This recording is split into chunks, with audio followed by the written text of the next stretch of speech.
రైతు బజార్లలో దళారులను తొలగించాలని, లేని పక్షంలో ఈ నెల 22వ తేదీన ఆమరణ నిరాహారదీక్ష చేపడుతున్నట్లు 93 బీసీ కులాల ఐక్యవేదిక రాష్ట్ర అధ్యక్షులు మాకిరెడ్డి భాస్కర్ గణేష్ బాబు తెలిపారు. కాకినాడ ఆర్టీసీ కాంప్లెక్స్ వద్ద గల రైతు బజార్లో గల 93 బీసీ కులాల ఐక్యవేదిక కార్యాలయంలో సంఘం రాష్ట్ర అధ్యక్షులు మాకిరెడ్డి భాస్కర్ గణేష్ బాబు, బీసీ జేఏసీ నాయకులు చల్లంగి వేణుగోపాల్, సగర సంక్షేమ సంఘం రాష్ట్ర కార్యదర్శి నక్కా కిషోర్లు మీడియా సమావేశం నిర్వహించారు.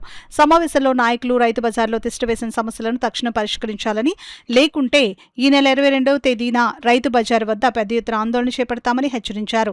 ఈ మీడియా సమావేశంలో బీసీ సంఘ నాయకులు ఎం సురేష్, ఆదిరెడ్డి శివప్రసాద్ నాయుడు తదితరులు పాల్గొన్నారు. ఇక్కడ ఈ లోపల ఉన్న వాళ్ళందరూ రైతులను షాపులో ఉన్న వాళ్ళు కాదా? ఇది పెట్టాలంటే ఇంచుమించు 3-4 లక్షలు అవుద్ది. మరి తన దళారీ రైతు కాకపోతే రైతు ఎలా అవుతాడు? రైతు ఎంత పెట్టుబడి పెట్టి పెడతాడా? ఇతని వల్ల మొత్తం రైతు బజారు, ఇక్కడ ఉన్న ప్రజలు, ఇక్కడ ఉన్న నివాసులు కూడా డిస్టర్బ్ అవ్వడం జరిగింది. ఇదే కాకుండా రైతు బజార్కి ఇది ఖాళీగా ఉంటే రోడ్డు ఎంత విశాలంగా ఉందండి. ఈ రోడ్లోంచి కొత్త కాకినాడ, రేచర్లపేట, బర్మా కాలనీ, ఇక ఇది కనెక్టింగ్ ఇంచుమించుగా 100 అడుగుల రోడ్డుకి కనెక్టింగ్. ఇది యాక్చువల్లీ 40-80 అడుగుల రోడ్డు మాస్టర్ ప్లాన్లో ఎప్పుడు 20 సంవత్సరాల క్రితం. దాని క్రమేపీ 40 అడుగులు చేశారు. ఈ 40 అడుగులు కూడా రోడ్డు అనే ఉంటుంది ఎక్కడ టౌన్ ప్లానింగ్లో. అది మూసేసి ఇవాళ ఈ దళారీ రైతులు మొత్తం రోడ్లు ఆక్యుపేషన్ చేసేసి ఎవరిని వెళ్ళకుండా, చూడండి రోడ్డు ఎక్కడైనా కనబడుతుందా? ఇది రోడ్డు.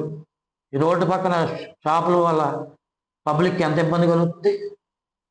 అది దీనివల్ల ఇవన్నీ కూడా మా డిమాండ్ ఏంటంటే, అధికారులకి చెప్పేది ఏంటంటే, ఇది రైతు బజార్ కాదు. First point, 80 feet road master ప్లాన్లో అది 40 అడుగుల రోడ్డు అయింది. కాబట్టి ఈ రోడ్డుని ఇంప్లిమెంట్ చేస్తే ఎదర ఉన్న వార్డులకి వెళ్ళే రోడ్డుకి, కాలేజీలకి మంచి దారి ఏర్పడుతుంది. మరి పండించే రైతు అమ్ముకున్నట్లయితే వాడికి గిట్టుబాటు ధర వస్తుంది, పేదలకు కూడా న్యాయం జరిగినట్టు ఉంటుంది.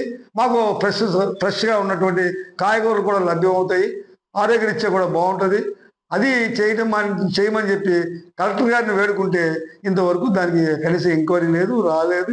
అనేక సార్లు చెప్పడం జరిగింది, కానీ ఎన్నో మీటింగ్లు పెట్టారు. దీనికి సంబంధించిన అధికారులందరితో కూడా మీటింగ్ ఏర్పాటు చేశారు.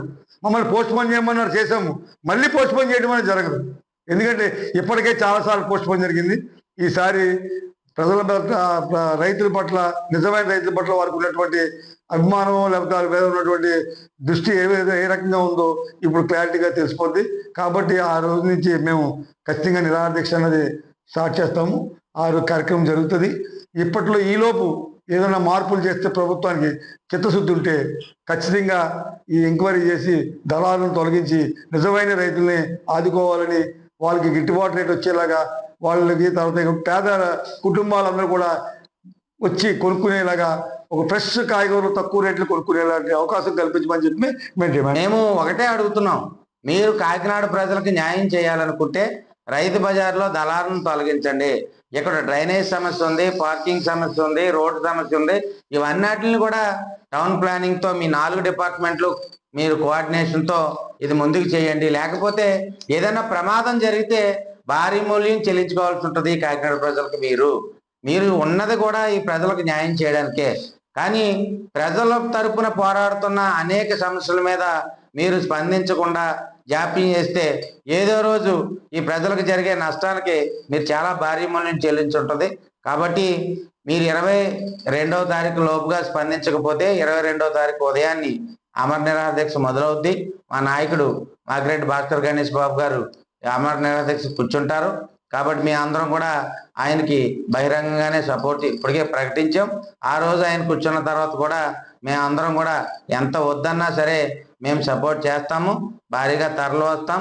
ఆయన నిరాహార దీక్ష జయప్రదం అయ్యేలాగా ఈ కాకినాడ ప్రజలకు న్యాయం ఏ విధంగా జరుగుతుందో అన్ని విధాలుగా కూడా మేము ఆయనకు సహాయ సహకారాలు అందించి ముందుకు నడుస్తామని చెప్పి ఈ సందర్భంగా తెలియజేస్తున్నాం.